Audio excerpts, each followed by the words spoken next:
ആശ്രയിക്കാൻ കർത്താവ് മാത്രമേ എനിക്കുള്ളൂ എന്നൊരു വാക്കാണ് ഇന്ന് രാവിലെ നിങ്ങൾക്ക് പറയാനുള്ളതെങ്കിൽ നിങ്ങളുടെ നല്ല സമയത്തിൽ നിങ്ങളായിരിക്കുന്നു. കാരണം മറ്റൊരു വഴികളുമില്ലാത്ത ഒരു നേരം നമ്മുടെ എല്ലാവരുടെയും ജീവിതത്തിൽ വരും. സന്നാഹങ്ങൾ എന്തെല്ലാം ഉണ്ടെങ്കിലും അതൊന്നും പ്രയോജനപ്പെടാത്ത ചില സമയങ്ങളിലൂടെ നമ്മൾ കടന്നു പോകും. മറ്റാർക്കും നമ്മുടെ ജീവിതത്തിൽ കൂടുതലൊന്നും ചെയ്യാനില്ല എന്നവർ പറയുന്ന, എന്നിട്ട് അതിനോടുകൂടെ ദൈവത്തെ കൊണ്ട് മാത്രമേ ഇനി എന്തെങ്കിലും ചെയ്യാൻ പറ്റത്തുള്ളൂ എന്നുള്ള ബോധ്യം നമുക്ക് ഇട്ടുതരുന്ന ഒരു പ്രത്യേക ഘട്ടത്തിൽ നമ്മൾ കടന്നു പോകുമ്പോൾ നമ്മൾ അറിയും, ഇത്രയും കാലം നമ്മുടെ പ്രാർത്ഥനകളുടെ പുറകിൽ കേൾക്കുന്നുണ്ടോ ഇല്ലയോ എന്ന് പോലുമൊക്കെ നമ്മൾ സംശയിച്ചിരുന്ന ഒരാൾ വളരെ ഗൗരവപരമാം വിധം തൻ്റെ അദൃശ്യ സഹായം നമുക്ക് വേണ്ടി നൽകി നമ്മുടെ പ്രശ്നത്തിന് മേൽ ഇടപെട്ട് തുടങ്ങിയിരിക്കുന്നു. ഈ വിധത്തിൽ ദൈവത്തിൻ്റെ ആഴമായ പ്രവൃത്തി സ്വന്തം ജീവിതത്തിൻ്റെ വേദനിപ്പിക്കുന്ന വിഷയത്തിൻ്റെ മേൽ കാണാൻ നിങ്ങൾക്ക് സമയം വന്നിരിക്കുന്നു. കർത്താവ് നിങ്ങൾക്കായി പ്രവർത്തിക്കാൻ പോവുകയാണ്. ഭാരം തെല്ലും വേണ്ട. ചില വിഷയങ്ങളെ ഓർത്തുള്ള പേടിയോട് ഇന്നത്തെ ഈ ദിവസം നമുക്ക് തമ്മിൽ കാണാൻ താല്പര്യമില്ല, മാറിപ്പോക്കോളാൻ പറ. കാരണം നിങ്ങളുടെ കാര്യം ദൈവം ഏറ്റെടുക്കുകയാണ്. സ്നേഹനദികളെ, കർത്താവിൻ്റെ പൊന്നോമന മക്കളെ, ഇന്നത്തെ പ്രവചന ദൂതിലേക്ക് വളരെ സന്തോഷത്തോടുകൂടെ നിങ്ങൾക്കെല്ലാവർക്കും സ്നേഹവന്ദനം. നമ്മുടെ രക്ഷകനും നമ്മുടെ പാപങ്ങളുടെ പരിഹാരത്തിന് വേണ്ടി യെരൂശലേമിൻ്റെ തിരുവീതികളിലൂടെ മരക്കുരിശ് ചുമന്നുപോയി പൊന്തിയോസ് പീലാത്തോസിൻ്റെ കാലത്ത് കഷ്ടം സഹിച്ച് ക്രൂശിതനായി നമ്മുടെ പാപങ്ങൾക്ക് വേണ്ടി മരിച്ച് അരിമഥ്യായിലെ ജോസഫിൻ്റെ കല്ലറയിൽ അടക്കപ്പെട്ട് 3-ാം നാൾ ഉദ്ധിതനായി ഈ നിമിഷവും ജീവിക്കുന്ന കർത്താവായ യേശുവിന് എല്ലാ മഹത്വവും ആരാധനയും ഞാൻ അർപ്പിക്കുന്നു. യഹോവയിൽ തന്നെ ആശ്രയിക്കുക. എൻ്റെ ജീവിതത്തിൽ എനിക്ക് പ്രാർത്ഥിക്കാൻ പറ്റാത്ത സമയങ്ങളിലൂടെ ഞാൻ കടന്നുപോയിട്ടുണ്ട്. ബൈബിൾ എൻ്റെ തൊട്ടടുത്ത് വെച്ച് ഓരോ വചനങ്ങൾ വായിക്കുമ്പോഴും അക്ഷരങ്ങളുടെ ഓരോന്നിൻ്റെ ഇടയിലൂടെ ഒരാശ്വാസം തേടി ഞാൻ ഓടിയ നാളുകൾ എൻ്റെ ജീവിതത്തിലൂടെ കടന്നുപോയിട്ടുണ്ട്. ഇടയ്ക്കിടയ്ക്കൊക്കെ സങ്കടപ്പെടുത്തുന്ന ചില സാഹചര്യങ്ങൾ മനുഷ്യനല്ലേ നമ്മുടെ എല്ലാവരുടെയും ജീവിതത്തിലുണ്ടാവും. അങ്ങനെയുള്ള ചില സാഹചര്യങ്ങൾ വരുമ്പോൾ അല്പനേരം കർത്താവേ, ഞാനൊന്നും മിണ്ടുന്നില്ല, ഞാൻ നിന്നിൽ മാത്രം ചാരുന്നു എന്ന് പറഞ്ഞ് ഒറ്റയ്ക്ക് ഇങ്ങനെ കർത്താവിൻ്റെ സന്നിധിയിൽ മാറിയിരിക്കുന്ന ഒരു സാഹചര്യം എൻ്റെ ജീവിതത്തിൽ എനിക്കുണ്ട്. അങ്ങനെയൊക്കെ നമ്മൾ മാറിയിരിക്കുന്ന അവിടെ നമ്മളുടെ വലിയ പ്രാർത്ഥനയോ ഭക്തിയോ ഒന്നും അല്ല നമ്മുടെ കാര്യങ്ങളെ കൈകാര്യം ചെയ്യുന്നത്. നമ്മൾ ദൈവത്തിൽ ആശ്രയിച്ചിട്ട് ഒന്നും പറയാൻ പോലും കഴിയാതെ, പ്രാർത്ഥിക്കാൻ പോലും കഴിയാതെ, ഫോണ് പോലും എടുക്കാനുള്ള ഒരു മാനസികാവസ്ഥയില്ലാതെ, ആരോടും ഒന്നും മിണ്ടാൻ കഴിയാതെ നമ്മളിങ്ങനെ ഒറ്റപ്പെട്ട് മാറിയിരിക്കുന്ന ഒരു പ്രത്യേകമായ ഒരു സാഹചര്യമില്ലേ? ആ സമയത്തിൽ നമ്മളെ കർത്താവ് ചേർത്ത് പിടിക്കുന്ന പോലെ ലോകത്താരും ചേർത്ത് പിടിക്കില്ല. 100 സ്നേഹിതന്മാർ നമുക്കുണ്ടെന്ന് പറഞ്ഞാലും അവരെ കൊണ്ടൊന്നും നമ്മുടെ ജീവിതത്തിൽ സന്തോഷം തരാൻ വയ്യാത്തൊരു സാഹചര്യത്തിലൂടെ നമ്മുടെ ഇടയ്ക്കൊക്കെ കടന്നു പോകും. അങ്ങനെയുള്ള സാഹചര്യത്തിൽ നമ്മൾ അറിയും, 100 സ്നേഹിതന്മാരുടെ നടുവിൽ യേശു ഉത്തമ സ്നേഹിതനാണ്. 100 പ്രാർത്ഥനകളുടെ ഇടയിൽ കർത്താവിൻ്റെ സാന്നിധ്യത്തിൽ നിസ്സഹായനായി ഞാൻ ചെന്നിരിക്കുന്ന എൻ്റെ ഹൃദയത്തിൻ്റെ വിങ്ങലാണ് ഏറ്റവും വലിയ പ്രാർത്ഥനാ വീരൻ. കാരണം ആ സമയങ്ങളിലൊക്കെയും നമുക്ക് ആശ്രയിക്കാൻ കർത്താവേ ഉള്ളൂ. സഹായിക്കാൻ ആരുമില്ലാത്ത ഘട്ടത്തിൽ ആശ്രയിക്കാൻ കർത്താവേ ഉള്ളൂ. പ്രതീക്ഷകൾക്ക് അത്വവിധം കാര്യങ്ങൾ നടക്കാതെ വരുമ്പോഴും ഇനി അങ്ങയുടെ കരങ്ങളിലെ ഇഷ്ടം പോലെ കാര്യങ്ങളാകട്ടെ എന്നുള്ള നിലപാടിൽ കരങ്ങളിലേക്ക് വിഷയങ്ങളെ ഏൽപ്പിച്ച് നാം മാറിയിരിക്കുമ്പോഴും അവിടെ നാം അറിയും, നമ്മൾ ആശ്രയിച്ച കർത്താവ് വിശ്വസ്തനാണ്. കുറച്ച് നാളുകളുടെ പുറകിൽ തൻ്റെ ഭാര്യയും മക്കളും തന്നെ ഒറ്റപ്പെടുത്തിയിട്ട് മാറി നിൽക്കുന്ന ഒരു അവസ്ഥയിൽ ഒരു സഹോദരൻ മനസ്സ് വല്ലാതെ തളർന്നിട്ട് എന്നോട് പറഞ്ഞു, പാസ്റ്ററെ, ഞാനൊന്ന് കാണാൻ ആഗ്രഹിക്കുന്നു. ഓഫീസിൽ വന്നു. ഒത്തിരി വിഷമതകൾ അദ്ദേഹത്തിന് പറയാനുണ്ട്. ആ പറയാനായിട്ട് എല്ലാം താൻ പറഞ്ഞു കഴിഞ്ഞിട്ട് പ്രാർത്ഥിക്കാനായിട്ട് ഞങ്ങൾ തുടങ്ങുന്ന സമയത്ത് ആ മനുഷ്യൻ ആ കസേരയിലേക്ക് ഇങ്ങനെ ഒന്ന് ചാരിയിട്ട് ഇങ്ങനെ കുറച്ച് നേരം ഇങ്ങനെ ഉറങ്ങുകയാണോ അല്ല, നല്ല ബോധമുണ്ട്, ആ നിലയിൽ ഇങ്ങനെ ഇരിക്കുകയാണ്. അപ്പോൾ പ്രാർത്ഥിക്കാൻ തുടങ്ങുമ്പോൾ എനിക്ക് വാക്കുകൾ കർത്താവ് തരുന്നില്ല. പ്രാർത്ഥിക്കാൻ നമുക്കറിയാം, ഒത്തിരി പ്രാർത്ഥനകൾ നമ്മൾ ചെയ്തിട്ടുള്ള ആളല്ലേ. പല സാഹചര്യങ്ങളും നമ്മൾ ബുദ്ധിപൂർവ്വമായിട്ട് പ്രാർത്ഥിക്കാൻ വരെ നമ്മളെ വേദപഠന കാലഘട്ടം മുതൽ നമ്മളെ പരിശീലിപ്പിക്കാറുണ്ട് അധ്യാപകർ. ഒരു മരണ വീട്ടിൽ എങ്ങനെയാണ് പ്രാർത്ഥിക്കേണ്ടത്, വിവാഹം ആശീർവദിച്ച് പ്രാർത്ഥിക്കേണ്ടത് എങ്ങനെയാണ്, അപ്പോൾ ഓരോ സമയത്തും സാഹചര്യത്തിലും ഉത്തമമായ സൊസൈറ്റി ശ്രദ്ധിക്കുന്ന വേളകളിലൊക്കെയും പരസ്യമായിട്ട് പ്രാർത്ഥിക്കുമ്പോൾ അതിൽ പാലിക്കേണ്ട മാന്യമായ വാഗ്ധോരണികൾ എങ്ങനെയാണെന്നൊക്കെയുള്ളതിൻ്റെ ഒരു ചിട്ടയായ പരിശീലനം കഴിഞ്ഞിട്ടാണ് ഓരോ പുരോഹിതരെയും ശുശ്രൂഷകരെയും അതാത് സഭകൾ പൊതുരംഗത്തേക്ക് ഇറങ്ങുന്നത്. അത്തരത്തിലുള്ള പരിശീലനത്തിൽ ഞാൻ കടന്നുപോയ ഒരാളാണ്. എന്നാൽ ആത്മിക ശുശ്രൂഷാ രംഗത്ത് പലപ്പോഴും ആ പരിശീലനങ്ങളിൽ നിന്നുള്ള കാര്യമല്ല നമ്മൾ ചെയ്യുന്നത്. ദൈവം നമ്മുടെ ഹൃദയത്തിനകത്ത് ആത്മാവിൽ നൽകുന്ന ബോധ്യങ്ങൾക്കൊത്തവിധമാണ് നമ്മൾ ആ ശുശ്രൂഷകളും പ്രാർത്ഥനകളും നിർവഹിക്കുന്നത്. നമ്മുടെ മുമ്പിൽ ഹൃദയം തകർന്നൊരു മനുഷ്യൻ വന്നിരിക്കുമ്പോൾ ബുദ്ധിയിൽ നിന്ന് പഠിച്ചതൊന്നും ഒന്നും പ്രയോജനപ്പെടുന്നില്ല.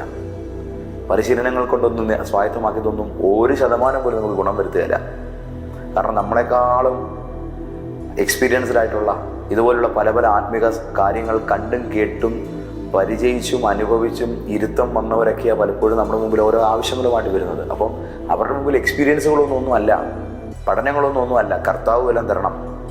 പക്ഷേ ഈ മനുഷ്യനോട് പ്രാർത്ഥിക്കാൻ ഒരു വാക്കുപോലും തരുന്നില്ല. അന്നേരം എനിക്ക് മനസ്സിലായി, പരിശുദ്ധാത്മാവിനോട് സൈലൻ്റായിട്ടിരിക്കാനാണ് ആവശ്യപ്പെടുന്നത്.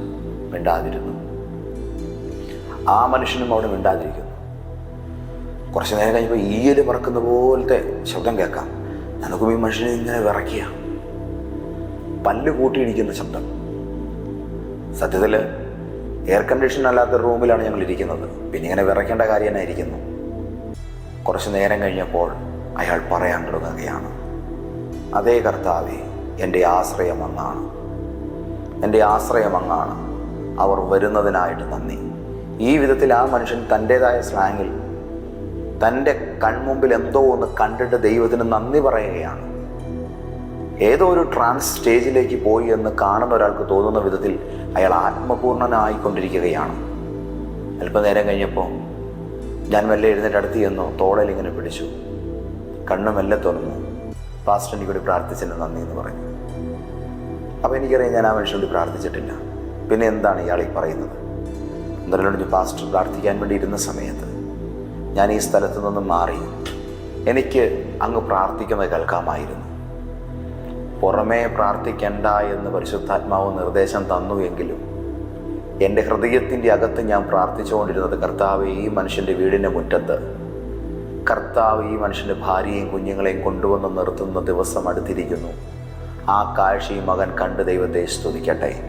അന്നേരം എന്നോട് അദ്ദേഹം ചോദിക്കുക, പാസ്റ്റർ ഇതല്ലേ പ്രാർത്ഥിച്ചേ? പ്രിയപ്പെട്ടവരെ, ഞാൻ അക്ഷരാർത്ഥത്തിൽ നടുങ്ങിപ്പോയി. അയാൾ മൈൻഡ് റീഡ് ചെയ്യുകയാണോ, അല്ലെങ്കിൽ എൻ്റെ സ്പിരിറ്റിൽ നടന്നൊരു പ്രാർത്ഥന എങ്ങനെയാ മനുഷ്യന് കേൾക്കാൻ കഴിഞ്ഞപ്പോൾ അദ്ദേഹം പറയുകയാണ്, പാസ്റ്റർ ഇങ്ങനെ പ്രാർത്ഥിക്കുന്ന ശബ്ദം എനിക്ക് കേൾക്കാമായിരുന്നു. ആ സമയത്ത് എൻ്റെ മേലൊരു ശക്തി ഇറങ്ങി. പക്ഷെ എനിക്കറിയാം ഞാൻ നിശബ്ദനായിരുന്നു. ആ മനുഷ്യന് നിശബ്ദനായിരുന്നു. കറങ്ങുന്ന ഒരു ഫാനിൻ്റെ ശബ്ദം മാത്രമേ മീതയുള്ളൂ. ദേവദാസനെ ഞാൻ വല്ലാതെ ഒരു തണുപ്പത്തൊന്ന പോലെ ആയിപ്പോയി, വല്ലാതെ വിറച്ചുപോയി. എനിക്ക് ആ ഒരു തണുപ്പിൽ ഞാൻ നിന്ന് നോക്കുമ്പോഴാണ് ഞാൻ കണ്ടത് എൻ്റെ വൈഫും കുഞ്ഞുങ്ങളും കയറി വരുന്നു. യേശു അവരെ തിരിച്ചു കൊണ്ടുവന്നിരിക്കുകയാണ് പാസ്റ്റർ പ്രാർത്ഥന ദൈവം കേട്ടതായിട്ട് എനിക്ക് മനസ്സിലായി. ഈ ഒരു സാഹചര്യത്തിൽ ആ മനുഷ്യൻ നിശബ്ദനായിരിക്കുമ്പോഴും ദൈവം എന്നെ നിശബ്ദനാക്കി ഇരുത്തുമ്പോഴും അവിടെ വിജയിച്ചത് ഞങ്ങളുടെ പ്രാർത്ഥനകളല്ല, ദൈവത്തിലുള്ള ആശ്രയബോധമാണ്. ചില വഴികൾ തുറക്കപ്പെടാതിരിക്കുമ്പോഴും നാം മിണ്ടാതെ കർത്താവിന് മുമ്പിൽ പ്രത്യാശയോടെ ക്വയറ്റായിട്ടിരിക്കുമ്പോൾ അവിടെ വിജയിക്കുന്നത് നാം ദൈവത്തിൽ ആശ്രയം വെക്കാൻ തയ്യാറായ നമ്മുടെ ആ മാനസിക സ്ഥിരതയാണ് അവിടെ വിജയം കാണുന്നത്. എല്ലാം ഒന്നും നമ്മുടെ ശബ്ദം കൊണ്ടല്ല നടക്കുന്നത്, എല്ലാം ഒന്നും നമ്മുടെ പ്രാർത്ഥന കൊണ്ടല്ല നടക്കുന്നത്, എല്ലാം ഒന്നും നമ്മുടെ കയ്യടി കൊണ്ടല്ല നടക്കുന്നത്, പലതും നമ്മുടെ ആത്മീയ തീക്ഷ്ണത കൊണ്ടാണ് നടക്കുന്നതെന്നൊക്കെ നമ്മുടെയൊക്കെ ഒരു തോന്നലാണ്. അങ്ങനെ കാര്യങ്ങൾ നടക്കും കേട്ടോ, ഇല്ലെന്നല്ല ഞാൻ പറയുന്നത്. അതൊക്കെ വേണം താനും. എന്നാൽ അതിനും ശക്തിയില്ലാതെ പോകുന്ന ചില സാഹചര്യങ്ങളോട് നമ്മൾ കടന്നു പോകുമ്പോൾ നിന്റെ കഴിവോ നിന്റെ പ്രാർത്ഥനയുടെ മികവോ നിന്റെ വിശുദ്ധിയുടെ സാക്ഷ്യപത്രമോ ഒന്നും അല്ല നിനക്ക് വേണ്ടി ഞാൻ പ്രവർത്തിക്കുന്നതിൻ്റെ മാനദണ്ഡമെന്ന് ദൈവത്തിൻ്റെ കൃപ വ്യക്തമായിട്ട് നമ്മളെ പഠിപ്പിക്കുന്ന ചില സാഹചര്യങ്ങൾ നമ്മുടെ എല്ലാവരുടെയും ലൈഫിൽ വരും. അവിടെ നാം അറിയും നമ്മുടെ പ്രാർത്ഥനയേക്കാൾ അതീതമായി നമ്മളെ സ്നേഹിക്കുന്നൊരു കർത്താവുണ്ട്. നമ്മുടെ നിലപാടുകളെക്കാൾ അപ്പുറത്ത് നമ്മളോട് തന്നെ നിലപാടിൻ്റെ ആ ഒരു ആർദ്രത പ്രകടിപ്പിക്കുന്ന സ്നേഹനിധിയായൊരു പിതാവുണ്ടെന്ന് ഈ ഒരു സാഹചര്യത്തെ ജെറമ്യാ പ്രവാചകൻ ഇങ്ങനെ അടയാളപ്പെടുത്തിയിട്ടുണ്ട്. യഹോവയിൽ ആശ്രയിക്കുകയും യഹോവ തന്നെ ആശ്രയമായിരിക്കുകയും ചെയ്യുന്ന മനുഷ്യൻ ഭാഗ്യവാൻ. വിശുദ്ധ ബൈബിളിൽ ജെറമ്യാ പ്രവാചകന്റെ പുസ്തകം 17-ാം അധ്യായത്തിന്റെ 7-ാമത്തെ വചനമാണത്. പലപ്പോഴും ഒരു കനമുള്ള നല്ലൊരു പെർമനൻ്റ് മാർക്കർ എടുത്ത് ഞാൻ ഇങ്ങനെയുള്ള ചില വചനങ്ങളൊക്കെ എൻ്റെ കയ്യിൽ എഴുതി വെച്ച് ഇങ്ങനെ പ്രാർത്ഥിക്കാറുണ്ട്. ആ വചനങ്ങൾ എഴുതി വെച്ച് പ്രാർത്ഥിക്കുന്ന എന്തിനാന്ന് ചോദിച്ചാൽ, എനിക്ക് ആ വചനം എൻ്റെ കയ്യിൽ എപ്പോഴും വേണം. അതിനുവേണ്ടി ഞാൻ അങ്ങനെ ചെയ്യുന്നേ. കർത്താവേ, ഞാൻ നിന്നെ ആശ്രയിക്കുന്നു. 100 സാഹചര്യങ്ങളിൽ എണ്ണി പറഞ്ഞിട്ടുണ്ട്. അത് മനസ്സങ്ങനെ ആയി പോയത് കൊണ്ടാണ്. പ്രിയപ്പെട്ടവരെ, വാക്കുകൾ ദീർഘിപ്പിക്കാതെ പര്യവസാനിപ്പിക്കാൻ ആഗ്രഹിക്കുന്നു. നിങ്ങൾക്ക് കാര്യങ്ങൾ ഏകദേശം മനസ്സിലായി. നിങ്ങളിന്ന് കർത്താവിൽ റെസ്റ്റ് ചെയ്യുക. നിങ്ങളുടെ മനസ്സ് കർത്താവിൽ നിന്ന് റിലാക്സ്ഡ് ആക്കി വെക്കുക. നിങ്ങളുടെ ആവശ്യത്തിൻ്റെ ശക്തമായ ആ ബോധ്യങ്ങളുടെ നടുവിലും ദൈവം നിങ്ങൾക്ക് വേണ്ടി പ്രവർത്തിക്കുമെന്നുള്ള ഉത്തമമായ വിശ്വാസത്തോടുകൂടെ യേശുവിൽ അല്പനേരം ഇരിക്കുക. നമ്മുടെ വീട്ടിലുള്ള 100 ഫർണിച്ചറുകളേക്കാൾ ഏറ്റവും സുഖം ദൈവസന്നിധിയിൽ മിണ്ടാതിരിക്കാനാണ്. അതെ, അല്പനേരം കർത്താവിൽ വിശ്രമാവസ്ഥ കണ്ടെത്തുന്ന ആ ഒരു അവസ്ഥയോളം സുഖം ഇന്ന് വരെയും എൻ്റെ ലൈഫിൽ ഒരു ചെയറിൽ ഇരുന്നപ്പോഴും എനിക്ക് കിട്ടിയിട്ടില്ല. ഞാൻ അങ്ങയിൽ ആശ്രയിക്കുന്നു. ചില സമയത്ത് കരഞ്ഞു പോകും, ചില സമയത്ത് വിങ്ങിപ്പൊട്ടും, ഹൃദയം ചില സമയത്ത് വല്ലാതെ നുറുങ്ങും. അപ്പോഴും എനിക്കറിയാം, ഈ നുറുക്കത്തിൻ്റെ അപ്പുറത്തൊരു സമ്മാനം കയറി വരുന്നുണ്ട്. ഈ ഹൃദയ തകർച്ചയുടെ അപ്പുറത്ത് എന്നെ പ്രതീക്ഷയ്ക്ക് അതീതമായി കൈത്താങ്ങുന്ന ഒരു സഹായവുമായി എൻ്റെ നാഥൻ ആരെയോ അയക്കുന്നുണ്ട്. ദൈവത്തിൻ്റെ പൊന്നുകുഞ്ഞെ, നിന്റെ ജീവിതത്തിലും ഇന്ന് തന്നെ നടക്കും. നിനക്ക് ഉത്തരമില്ലാത്ത ഈ വല്ലാത്ത പ്രതിസന്ധിയുടെയും പ്രശ്നത്തിൻ്റെയും നടുവിൽ, നിന്നെ കൊണ്ട് കൂട്ടിയാൽ കൂടാത്ത കാര്യങ്ങളുടെ നടുവിൽ നീ കിടന്ന് നട്ടം തിരിയുമ്പോൾ പതറല്ലേ, പേടിക്കല്ലേ. യേശുവെല്ലാം നന്നായി ചെയ്യും. യഹോവയിൽ ആശ്രയിക്കുന്ന നീ ഇന്ന് കുലുങ്ങാത്ത സിയോൻ പർവ്വതം പോലെ നിൽക്കും. കർത്താവിൽ ആശ്രയം വെച്ചിരിക്കുന്ന നീ നീർത്തോടിനരികെ വളർന്ന് പന്തലിച്ച മരം പോലെ ഈ പ്രശ്നങ്ങളിലൊന്നും പതറാതെ പച്ചപ്പോടെ തന്നെ നിൽക്കും. അല്ല, ദൈവം നിർത്തും. ഫിനാൻഷ്യൽ വാതിലുകൾ ഇന്ന് തുറക്കും. അത്ഭുതകരമായ ഓപ്പണിങ്ങൾ ഇന്നുണ്ടാകും. കർത്താവിൽ ആശ്രയം വെക്കുക എന്ന് പറയുന്നത് സാധാരണയുള്ളൊരു പ്രാർത്ഥനയുടെയും ആത്മീയതയുടെയും തലത്തിനതീതമായിട്ട് ഇനി എൻ്റെ മുൻപിൽ ഒരു ഓപ്ഷൻ ഇല്ല എന്ന ഘട്ടം വരുമ്പോൾ നമ്മൾ ഈശോയേ, എൻ്റെ തമ്പുരാനേ എന്ന് വിളിച്ചു ചെന്ന് ആ പാദത്തിൽ വീഴുന്ന ആ ഒരു സമയമുണ്ടല്ലോ, ആ നില എപ്രകാരം പ്രാധാന്യം അർഹിക്കുന്നതാണോ അതുപോലെ ഇന്ന് കർത്തൃപാദപീഠത്തിൽ നമുക്ക് അടുത്തിയല്ല. എന്നിട്ട് യേശുവിനോട് പറയാം, ഞാൻ അങ്ങയിൽ ആശ്രയിക്കുന്നു. എനിക്കങ്ങല്ലാതെ വേറെ ആശ്രയമില്ല കർത്താവേ. ഈ കാര്യത്തിൽ എൻ്റെ സഹായം അങ്ങാണ്, എൻ്റെ ഉപദേശകൻ അങ്ങാണ്, എൻ്റെ വഴിയും വഴികാട്ടിയും എനിക്ക് പോകാനുള്ള ലക്ഷ്യവും ഞാൻ പോകാൻ ഉദ്ദേശിക്കുന്ന പാതയും. ഒന്നുകൂടെ കടന്നു പറഞ്ഞാൽ, ബലമില്ലാത്ത എന്നെ ഈ വഴി എടുത്തുകൊണ്ട് പോകേണ്ട ചുമട്ടുകാരൻ അങ്ങ് തന്നെയാണ്.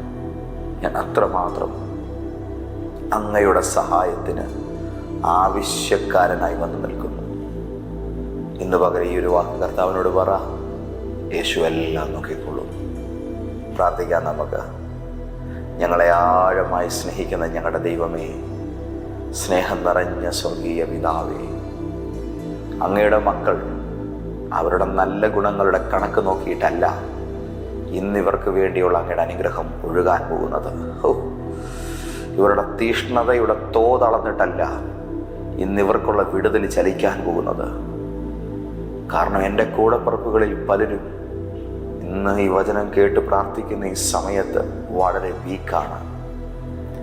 മതി കർത്താവേ, ഈ വാക്ക് ഏലിയാവ് പ്രാർത്ഥിച്ചതുപോലെ അങ്ങയുടെ മക്കളും പല കാര്യങ്ങളെ നോക്കി ഹൃദയത്തിൻ്റെ അകത്ത് പറയുന്നു. അവരുടെ അരികിലേക്ക് ഏലിയ പ്രവാചകന് വേണ്ടി അയച്ച ദൈവമാലാഖയെ തന്നെ അയക്കണമേ. ഇവർക്ക് അനിവാര്യമായ സഹായം എന്തായാലും അതിന്ന് തൃക്കരത്തിൽ നിന്നും ഇവർക്ക് പ്രദാനം ചെയ്യണമേ. അങ്ങയുടെ കുഞ്ഞുങ്ങളല്ലേ എൻ്റെ അപ്പ, അവർ സന്തോഷിക്കട്ടെ. ഈ ദിവസം കാണാൻ ഇവരുടെ മിഴി തുറന്നെങ്കിൽ എൻ്റെ അപ്പായെ, അങ്ങയുടെ അനുഗ്രഹവും നന്മയും അങ്ങയുടെ കുഞ്ഞുങ്ങൾ ഇന്ന് കാണട്ടെ. യേശു ഒരുപാട് കഷ്ടപ്പെട്ട് ഞങ്ങളെ നേടി. യേശു ഒരുപാട് സങ്കടത്തിലൂടെ കടന്നുപോയിട്ട് ഞങ്ങളെ സ്വന്തമാക്കി. യേശുവിൻ്റെ ത്യാഗം നിമിത്തം കരുണയുടെ കടൽ ഞങ്ങൾക്ക് അനുകൂലമായി ഒഴുകുന്നു. ആത്മനിറവിൻ്റെ സ്നേഹക്കാറ്റ് ഞങ്ങൾക്ക് വേണ്ടി വീശുന്നു. ഇന്ന് പകലെല്ലാം ഭംഗിയാകും. യേശുവെല്ലാം നല്ലതാക്കും. നല്ലവനായ യേശുവേ ആരാധന, സ്നേഹനിധിയായ യേശുവേ ആരാധന, കരുണാക്കടലായ യേശുവേ ആരാധന. അങ്ങയുടെ മക്കൾക്ക് ഇന്ന് വേണ്ടത് എന്തായാലും കൊടുത്തേക്കപ്പാ. അവർ അതിൽ തൃപ്തരും സന്തുഷ്ടരും നന്ദിയുള്ളവരുമായി തീരട്ടെ. വേദനയോടെ കരയുന്നവരെല്ലാം ദൈവകാര്യം നടത്തിയതിൻ്റെ ആനന്ദത്തിൽ ഇന്ന് കരഞ്ഞങ്ങയ്ക്ക് നന്ദി പറയുന്ന കാഴ്ച കാണിച്ചു തരണമേ. സന്തോഷത്തോടും സ്നേഹത്തോടും തിരുമുമ്പിൽ നിൽക്കുന്നു യേശു ക്രിസ്തുവിൻ്റെ നാമത്തിൽ തന്നെ. ആമേൻ, ആമേൻ, ആമേൻ.